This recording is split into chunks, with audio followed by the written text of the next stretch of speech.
Singareni collieries లో కాంగ్రెస్ ప్రభుత్వం వచ్చిన తర్వాత వరుసగా ఒకటికి మించిన కుంభకోణం మరొకటి బయటపడతా ఉన్నది. దాన్ని బయట పెడతా ఉన్నది మా పార్టీ నాయకత్వం.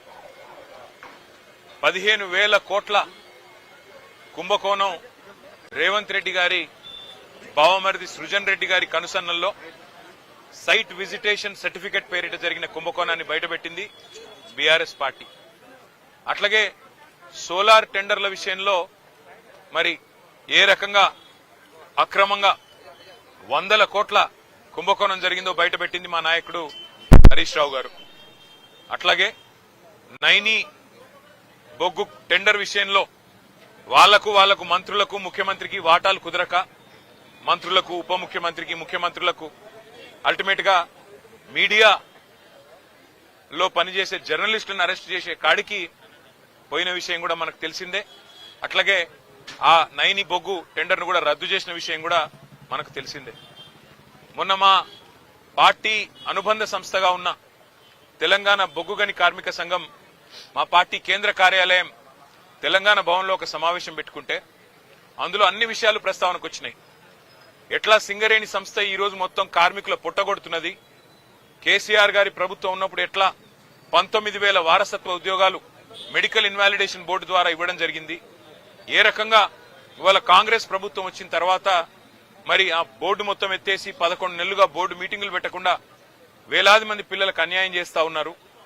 అన్యాయం చేయడమే కాకుండా గతంలో కేసీఆర్ ప్రభుత్వం ఇచ్చిన ఉద్యోగాలు మెడికల్ ఇన్వాలిడేషన్ కింద 19,000 ఉద్యోగాలు ఏదైతే ఇచ్చారో వాటి మీద కూడా విజిలెన్స్ ఎంక్వైరీ చేపిస్తామని చెప్పి అసెంబ్లీలో ఉప ముఖ్యమంత్రి బట్టి విక్రమార్క గారు ఏ మాట అయితే చెప్పారో ఇవన్నీ కూడా ఇవాళ సింగరేణిలో కార్మికుల్లో అక్కడుండే ప్రజల్లో కలవరాన్ని రేకెత్తిస్తా ఉన్నాయి. అదే సమావేశంలో మా సోదరుడు మాజీ ఎంపీ ఆ పెద్దపల్లి పార్లమెంట్కి అట్లాగే మాజీ ఎమ్మెల్యే చెన్నూరు సోదరుడు బాల్కా సుమన్ గారు కార్మికుల ఆవేశాన్ని కార్మికుల యొక్క ఆక్రోశాన్ని దృష్టిలో పెట్టుకుని మరి మాట్లాడిన విషయం మీకు తెలుసు. ఇవాళ ఈ ప్రభుత్వానికి ఎజెండా ఒకటే, అసలు విషయం మరుగున పడడానికి, అసలు విషయాన్ని బయటికి రాకుండా చేయడానికి, సింగరేణిలో జరుగుతున్న కుంభకోణాలను బయటికి రాకుండా ప్రజల దృష్టికి రాకుండా చేసేందుకు విషయాన్నంతా గోల్ తిప్పి సుమన్ ఏదో అన్నాడు అని చెప్పి ఇలా లోపల పెట్టే ప్రయత్నం చేసినారు. వాళ్ళ చెంచల్ కూడా జైల్లో పెట్టారు. మరి ఆయన మీద ఇష్టమున్న కేసులు ఇష్టమున్న సెక్షన్లు కూడా పెట్టినారు. చివరికి మెజిస్ట్రేట్ గారు కూడా మందలించి పీడీపీపీ ఎట్లా పెడతారు మీరని చెప్పి తీసేసిన పరిస్థితి మనం చూస్తా ఉన్నాం. సోదరుడు సుమన్ చేసిన వ్యాఖ్యల్లో ఏమన్నా తప్పు ఉన్నదని ప్రభుత్వం భావిస్తే నేను ప్రభుత్వాన్ని ఒకటే అడుగుతా ఉన్నా. మరి కాంగ్రెస్ పార్టీ యొక్క పెద్దలు ఇవాళ ముఖ్యమంత్రిగా ఉన్న రేవంత్ రెడ్డి ఆ రోజు మల్కాజ్గిరి పార్లమెంట్ సభ్యుడిగా పీసీసీ అధ్యక్షుడిగా ప్రగతి భవన్ అంటే ముఖ్యమంత్రి గారి అధికారిక నివాసం ప్రగతి భవన్ ని బాంబులతో పెట్టి పేల్చినా తప్పులేదు అన్నాడు. మరి ముఖ్యమంత్రి గారు మీ చర్యలు తీసుకోకూడదా? ఒక గౌరవ పార్లమెంట్ సభ్యుడిగా ఉంటూ పీసీసీ అధ్యక్షుడిగా ఉంటూ బాంబులు పెట్టి ముఖ్యమంత్రి అధికారిక నివాసాన్ని పేల్చేయాలే అని మాట్లాడిన రేవంత్ రెడ్డి శిక్షకు అర్హుడు కాదా? చెంచల్గూడకు మళ్లీ తిరిగి రావడానికి అర్హుడు కాదా? అట్లాగే బండి సంజయ్ కేంద్ర మంత్రిగా ఈరోజు ఉన్నారు. ఆయన కూడా పార్లమెంట్ సభ్యుడిగా హైదరాబాద్ పాతనగరం మీద సర్జికల్ స్ట్రైక్ చేస్తాం అని మాట్లాడిన మాట మరి అది శిక్షార్హం కాదా? ఆయన మీద ఇవాళ బాల్కా సుమన్ మీద పెట్టిన సెక్షన్లు ఆయనకు వర్తించవా? అట్లాగే మిగతా కాంగ్రెస్ నాయకులు ఒక మాజీ ఎమ్మెల్యే మైనంపల్లి హనుమంతరావు సిద్దిపేటలో మా హరీష్ రావు గారి క్యాంప్ కార్యాలయం మీద దాడి చేయించడమే కాకుండా పెట్రోల్ పోసి తగలబెడతా హరీష్ రావుని అనే మాట అది శిక్షార్హం కాదా? దానికి సెక్షన్లు వర్తించవా? వాళ్ళ జడ్చర్ల ఎమ్మెల్యే అనిరుద్ రెడ్డి అక్కడ ఉండే ఒక కంపెనీని పెట్రోల్ పోసి తగలబెడతా అంటే అక్కడ శిక్ష ఉండదా? అంటే కాంగ్రెస్ లో ఒక నీతి, మా సోదరుడు బాల్కా సుమన్ గారికి ఇంకో నీతా? ఎందుకు మీకు ఇంత కోపం బాల్కా సుమన్ మీద? ఉద్యమంలో ఆ రోజు 220 కేసులు పెట్టారు సుమన్ మీద. మళ్లీ చూస్తుంటే ఆ రికార్డు బద్దలు కొట్టాలన్న ప్రయత్నం ఏమైనా చేస్తున్నట్టు కనబడుతున్నది. కానీ ఏదేమైనప్పటికీ ఒకటి మాత్రం పక్కా, సింగరేణిలో జరుగుతున్న బొగ్గు దోపిడీ, సింగరేణిలో ఏదైతే మొన్న మా నాయకులు బయటపెట్టినారో 40 లక్షల మెట్రిక్ టన్నుల బొగ్గు తీయనిది తీసినట్టు చూపెట్టి ఇవాళ 1600 కోట్ల గోల్మాల్ కార్యక్రమం ఏదైతే చేస్తున్నారో, సింగరేణి కార్మికుల పొట్టగొట్టే విధంగా బోర్డు పెట్టకుండా ఏదైతే సతాయిస్తున్నారో, విజిలెన్స్ ఎంక్వైరీ పేట వేధిస్తున్నారో, మీ కుంభకోణాల నుంచి దృష్టి మరల్చడానికి ప్రయత్నం చేస్తున్నారో దీన్ని వదిలిపెట్టం. మా సోదరుడు ధైర్యంగా ఉన్నాడు. శ్రీనివాస్ యాదవ్ గారికి, సుధీర్ రెడ్డి గారికి, హర్షవర్ధన్ రెడ్డి గారికి మేము పోతే సోదరుడు చెప్తా ఉన్నాడు, నా గురించి బాధపడకండి, సింగరేణి కార్మికుల మీద దృష్టి పెట్టండి.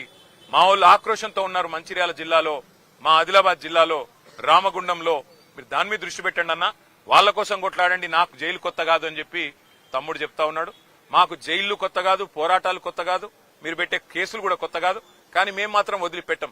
రేవంత్ రెడ్డి గారు చేస్తున్న ఈ అన్యాయాల కుంభకోణాల నుంచి తప్పకుండా రేపు నేను ఉత్తరం రాస్తాను కేంద్ర బొగ్గు గనుల శాఖ మంత్రి కిషన్ రెడ్డి గారికి.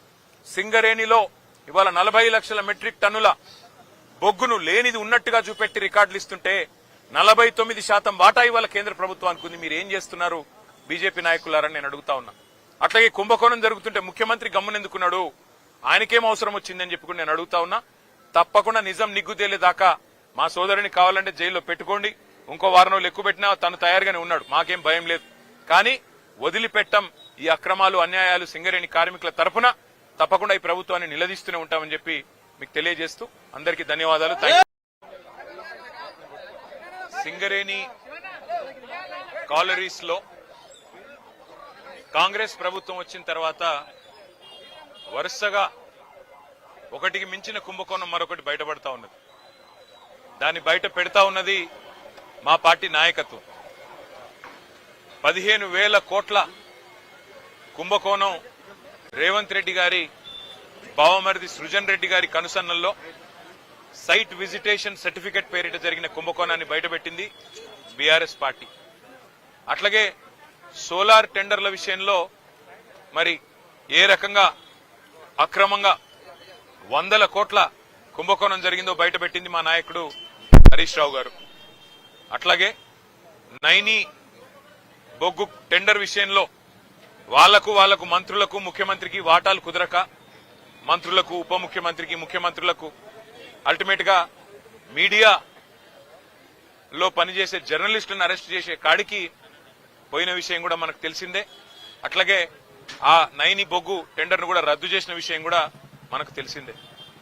మొన్న మా పార్టీ అనుబంధ సంస్థగా ఉన్న తెలంగాణ బొగ్గు గని కార్మిక సంఘం మా పార్టీ కేంద్ర కార్యాలయం తెలంగాణ భవన్లో ఒక సమావేశం పెట్టుకుంటే అందులో అన్ని విషయాలు ప్రస్తావనకు వచ్చినాయి. ఎట్లా సింగరేణి సంస్థ ఈ రోజు మొత్తం కార్మికుల పుట్టగొడుతున్నది, కేసీఆర్ గారి ప్రభుత్వం ఉన్నప్పుడు ఎట్లా 19,000 వారసత్వ ఉద్యోగాలు మెడికల్ ఇన్వాలిడేషన్ బోర్డు ద్వారా ఇవ్వడం జరిగింది, ఏ